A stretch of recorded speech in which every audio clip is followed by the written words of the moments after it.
the Israelis want to ethnically cleanse Gaza. They want to drive all the Palestinians out. The United States should treat Israel as a normal country, and we should immediately put an end to the genocide in Gaza. We have the capability to do that, but the end result is that it's morphed into a genocide.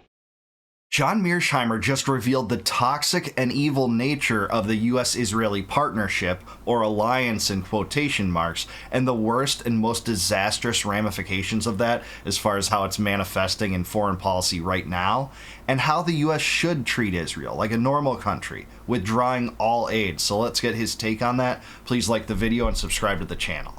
I think that the United States has a vested interest in making sure no country dominates the Middle East. And I was always in favor of having some sort of rapid deployment force that could be moved into the region if necessary. I'm not in favor of deploying large numbers of troops in the Middle East at this point in time because there's no serious threat to dominate the region. Our policies in the Middle East today are driven in large part by Israel. And in my opinion, Israel is an albatross around our neck. And we should not be supporting Israel the way we support Israel. We should treat Israel as a normal country. But that's not possible here in the United States. We support Israel unconditionally. And the end result is that we've gotten involved deeply in the genocide in Gaza.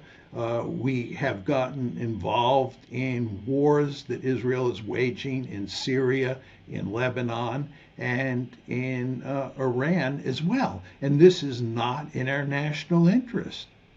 Totally agree. That's definitely not in our national interest. I'd even go a step further than Mearsheimer when he says that he believes the U.S. has a vested interest in no particular country dominating the Middle East. I don't think that. I don't want U.S. to be there on one of the alliances trying to push back against domination, just as much as I don't want to be bankrolling the dominant power in the Middle East, which is Israel, the only nuclear power in the Middle East. And by the way, Kennedy tried to stop that, the Domina project, just weeks before his death, by the way. But he's totally right about the power and stranglehold of the Israel lobby on the United States in Congress.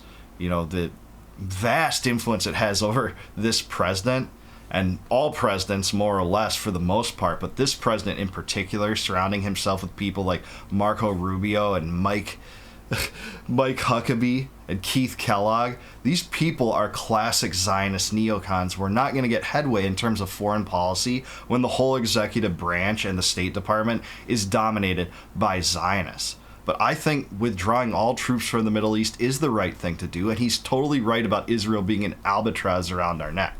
So what could be done? The United States should treat Israel as a normal country, and we should immediately put an end to the genocide in Gaza. We have the capability to do that. If we made it clear to the Israelis that continuing the genocide was unacceptable and we'd punish them greatly if they didn't stop it, I can assure you they would stop it. And furthermore, we should go to great lengths to improve our relations with the Iranians so that the Iranians don't acquire nuclear weapons, and we should work to maintain stability in the region.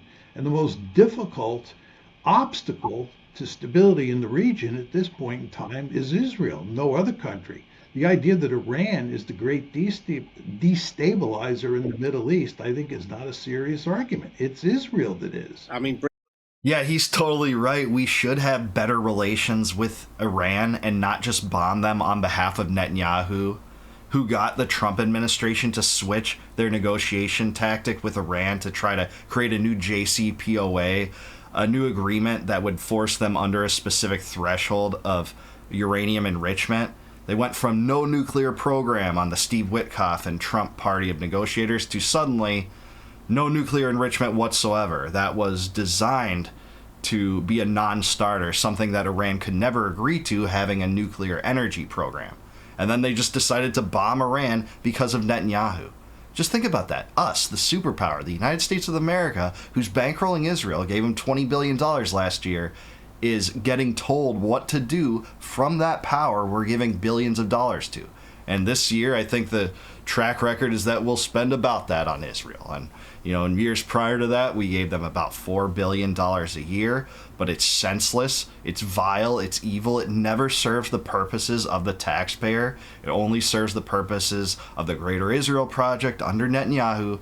And Mearsheimer's right. If the U.S. actually used its leverage over Israel, it could get them to stop the genocide, stop the kill spree in Gaza, stop the blockade that's disallowing aid to get in, and the GHF monopolization. Could do that, doesn't do that. Instead, this administration, like most administrations, looks the other way, says that's their decision, and never uses U.S. financial leverage to get Israel to stop. Britain and France, as you know, appear to be on the brink of recognizing Palestinian statehood. Is that something that you think is wise or relevant even at this stage? I think it's a good thing, but I'm not sure it matters very much because the United States and Israel, and they act as a tag team, the United States and Israel will just brush it off. They won't pay it serious attention. And of course, the United States has been going to great lengths to get the British and the French and others not to recognize a Palestinian state. But I think it is a step in the right direction. But what I'd like to see happen more than anything else is for the genocide in Gaza to stop. What do you Yeah, he's totally right. In the Security Council in the UN, the U.S. is one of 5 powers that has veto power. So no matter how much you get international outcry against this, international support for a Palestinian state, if the U.S. isn't going to support that, it can just veto that indefinitely in the UN. It's one of the things that makes me believe that the UN is a totally impotent organization. The U.S. shouldn't support the UN, by the way, or be involved in any way. And, these globalist organizations are never good for U.S. citizens. But the dynamics at play here, despite, purporting to solve the world's issues by this globalist council in New York City, they're not doing that. It's because of the U.S. And, no matter what idealistic vision you have of the UN, it's not going to solve this problem. The League of Nations wouldn't have solved this problem either, which was Wilson's proposal at the end of World War I. I'm horrified. What do you think is going to happen to Gaza? Is it going to be turned into a Riviera? Well, I think what's going on here is that the Israelis want to ethnically cleanse Gaza. They want to drive all the Palestinians out. And I think they thought that initially they could use military force to hit the Palestinians hard enough that they could drive them out by the end of 2023, maybe early 2024. But the Palestinians have not left. No other country is willing to take the Palestinians in. And again, the Palestinians do not want to leave. And the end result is that the Israelis continue to use military force to inflict massive punishment on the Palestinians, all in the hope of driving them out. But the end result is that it's morphed into a genocide. In that Yeah, certainly so. And that is something that we need to come to grips with, that our country is complicit in this genocide. Mearsheimer's right. They pushed successfully most of the Palestinians down to the south of Gaza, with Gaza City now being called an apocalypse zone by whistleblower Anthony Aguilar, who was involved in the GHF, but has come forward to tell the truth about starvation that's occurring there, evil atrocities by the IDF, supported by this aid blockade, where aid is distributed for something like 15 minutes every time, where it basically encourages stampedes. And the IDF is firing live rounds over these Palestinians collecting aid. They don't distribute water, even though water is required to prepare the food that they distribute. All these things are just so vile and evil and reprehensible, and my criminal government in the United States is complicit. Other powers like Britain is complicit too. And that is what we get from having this Israel first mentality at all costs, and not even entertaining the notion of using leverage to get Israel to stop, using negotiation and peace envoys rather than war troops to solve these issues. Context and what you said about the closeness of Israel with President Trump and President Trump's closeness. Where do you see the symbolism of this second state visit, this so-called historic second state visit by the president to the UK this week, with lots of talk of a special relationship? You mean the Israeli president? No. I meant the visit by the president, President Trump. He's coming on a second state visit, and we appear to have decided that we want to put out the red carpet for him. Do you think that's a wise geopolitical strategy? I think it's a wise strategy from Britain's point of view, but I would hope the British leadership would tell Trump that he has to change his behavior in the Middle East and, most importantly, put an end to the genocide in Gaza. But Britain has a deep-seated interest in having good relations with the United States, what many Brits would call a special relationship. And furthermore, there's no question that Britain has a deep-seated interest in keeping the United States engaged in Europe.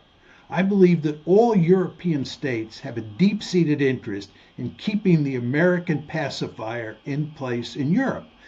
And continuing to bankroll Ukraine to the detriment of the U.S. public. Indeed, that is what you're seeing, the leverage exercised by the EU and Western European countries against the United States. Keep us there forever, bankrolling this, subsidizing their security.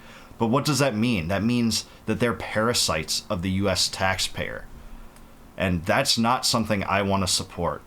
And just think about that Britain exercises less leverage over the United States than Israel does, the recipient of this much foreign aid, of over $300 billion to date right now.